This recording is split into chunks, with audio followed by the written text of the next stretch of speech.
Оңай 4-нен астам лайк жинадыңыздар. Ал енді сіздерді қуантайын деп осы форматта видеоны жалғастырайын деп отырмын. Достар, ардаға міндетті түрде жазыламыз. 100 000 подписчикке аз қалды. Құржай болғаны астында қызыл болып жанып тұрған батырманы басамыз. Және қоңыршаны да басыңыздар. Сол кезде осындай қызықты видеоларымды өткізе алмайтын боласыздар. Олай болса, мен видеомды бастайын.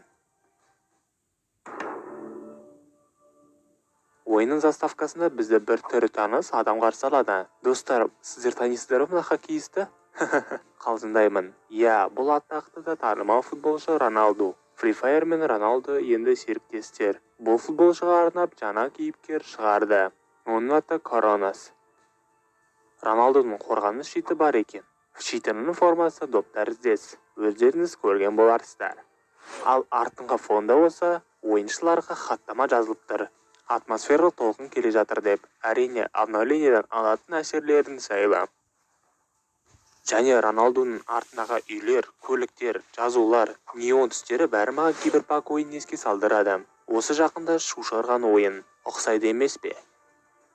Егер бұл да жетпесе, Роналдудың, кешіріңіздер, Коронастың ғаламшарын құтқарып жатқанда, неоновый үйлерді, кафе, компьютер, клубтарын байқаймыз. Бірақ мына жерде менде бірақ сұрақ. Бұл әлемде тек Коронасты ғана мындай көлік пе? Неге ендеше мына көліктер тұр? Бұлар енді келмейді ғой мына әлемге. Ұшпайтыны жарайды, көз жұмдым. Суретшілер хотя кішкене болсын неон түстерін қоса салмай ма? Ойын басында заставкасындағыдай. Және Коронаспен өткен тапсырма жайлы айта кетейін. Бұл тапсырмада ештеңе істемей өтуге болады екен. Қасындағы боттар бәрін өздерін істеді. Және боттар атысып тұрған кезде қастарына тұрдым. Мүлдем басқа жаққа атып жатыр екен. Білмеймін қалай, бірақ көмектеседі екен. Роботқа урон тиіп жатты. Коронасқа лақтырған бомбада 1 минут 30 секунд болады. Роботқа ұшқанда сразу жарылды. Ерте емес пе? Және менде басында баг болды. Топты лақтыратын кезде менің кейіпкерім көрінбеді. Одан кейін тағы да қайтадан өткен кезде кейіпкерім көрінді. Кешіріңіздер, бұл уже хаттар емес қателіктер болып кетті ғой. Портал стабилен деген жазу шыққан соң зерттедім. Онша жасырын хаттар жоқ. Бәрі көз алдымызға шығады.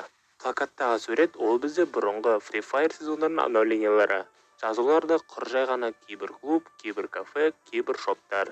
Ал аспанда тұрған біздің бұрынғы жеріміз. Сол жерде біз ожидание кезінде портал істедік.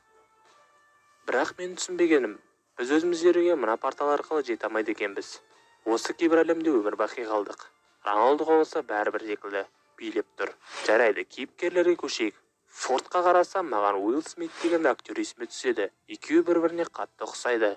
Мүмкін осы актерға қарап салынған болар. Вунконг белгісіз кейіпкер, жынысы белгісіз, жасы белгісіз, туған күні белгісіз. Тек қана адамға ұқсайтын маймыл екенін ғана білеміз. Бірақ Вунконг кімге ұқсайтын мен білем. Ол бізде Сунь Кун, Қытайдың әдеби кейіпкері. Ученгенің батысқа саяхатынан белгілі маймыл патшасы. Бұл Шығыс Азия мәдениетіндегі ең әйгілі образдардың бірі. Достар, жарайды, осы бүгінгі жетеді деп ойлаймын. Егер мен айтпаған жасырын хаттар білсеңіздер, мен ВК парақшама жазсаңыздар болады. Жақсы жасырын хаттар болса, оны міндетті түрде арнама көрсететін боламын. Осыны видео жалғастыра берсін десеңіздер, лайк басып арнаға жазыламыз. Қоңыраушаны бассаңыздар тіпті жақсы болушы еді. Сол кезде жаңа видеоларымды өткізіп алмайсыздар. Сіздер мен болған Газмен, қош, сау болыңыздар.